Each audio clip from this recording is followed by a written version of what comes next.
तर मित्रांनो, मुंबई इंडियन्स या संघाने यंदाची IPL ही सुरू होण्यापूर्वी मोठे निर्णय घेतलेले, ज्यात खरं तर मुंबईची टीम मॅनेजमेंटने गुजरात टायटन्सच्या संघातून हार्दिक पांड्याला आपल्या संघात परत घेतलेलं. तर हार्दिक पांड्याला संघात घेताना त्याला मुंबई इंडियन्स संघाचे कर्णधार पद हे सुद्धा दिले गेलेलं. तर मुंबईचं कर्णधार पद पाहिलं तर 2013 ते 2023 या काळापर्यंत रोहित शर्माकडे होतं. रोहित शर्माने मुंबई इंडियन्सला 5 वेळ विजेतेपद हे पटकावून दिलं होतं.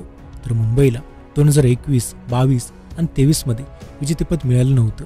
यामुळे मुंबई इंडियन्सने कर्णधार बदलण्याचा निर्णय घेत हार्दिक पांड्याकडे नेतृत्वाची संधी दिल्याचं बोललं गेलं. तर मग रोहित शर्माच्या चाहत्यांकडून मुंबई इंडियन्सच्या या निर्णयावर टीका सुद्धा करण्यात आली होती. आणि त्यामुळेच मग आता IPL सुरू झाल्यानंतर पहिल्या 2 मॅचमध्ये मुंबई इंडियन्स संघाला पराभवाचा सामना सुद्धा करावा लागलेला आहे. मग अशात आता मुंबई इंडियन्स पाहिलं तर रोहित शर्माला पुन्हा एकदा कॅप्टन बनवणार आहे असं बोललं जाते. तर मग याचबद्दल सविस्तर माहिती आपण या व्हिडिओत पाहणार आहोत, त्यामुळे व्हिडिओला तुम्ही शेवटपर्यंत नक्कीच पहा.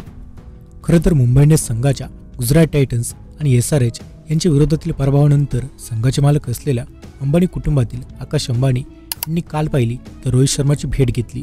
तर रोहित शर्मा आणि आकाश अंबानी यांच्यात राजीव गांधी इंटरनॅशनल क्रिकेट स्टेडियमवर चर्चा सुरू असल्याचं पाहायला मिळालं.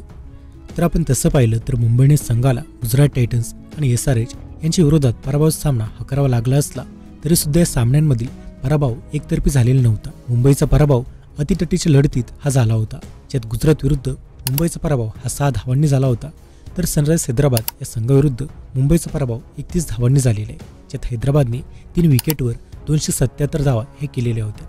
तर आव्हानाचा पाठलाग करताना मुंबई इंडियन्स संघ 6 विकेटवर 246 धावा करू शकला. म्हणजेच मुंबई संघाने दोन्ही मॅचमध्ये पाहिले तर अतितटीच्या लढतीत पराभव स्वीकारलेला आहे. त्यामुळेच आगामी सामन्यांमध्ये मुंबई इंडियन्स संघ कमबॅक करू शकतो अशी आशा मुंबईच्या चाहत्यांनाही आणि असंच काय आपल्याला पाहायला सुद्धा मिळते.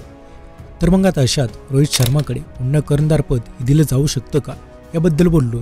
तर खरं तर मुंबई इंडियन्स संघाने आतापर्यंतच्या IPL स्पर्धांमध्ये 5 वेळ विजेतेपद हे पटकावलेले, ज्यात मुंबईचे कर्णधार पद रोहित शर्माकडे आल्यानंतर 2013च्या स्पर्धेत पहिलं विजेतेपद हे पटकावलं गेलं होतं. ज्यानंतरून रोहित शर्माच्याच नेतृत्वामध्ये मुंबई इंडियन्स संघाने पुढच्या काळात 2015, 2017, 2019, 2020 अशा 4 वर्षांमध्ये विजेतेपद हे पटकावलं होतं. तर 2021 आणि 2023च्या IPL मध्ये मुंबईला लौकिकाला साजेशी कामगिरी ही काही करता आली नव्हती. त्यामुळेच मुंबई इंडियन्सच्या मॅनेजमेंटने भविष्याचा विचार करत हार्दिक पांड्याला संघात परत आणलेलं. परंतु तसं पाहिलं तर हार्दिक पांड्याच्या नेतृत्वात मुंबई इंडियन्स संघ चांगली कामगिरी ही करताना दिसत नाहीये. आणि हेच कारण आहे की कालच्या सामन्यात आपल्याला आकाश अंबानी आणि रोहित शर्मा बराच वेळ चर्चा करताना दिसले.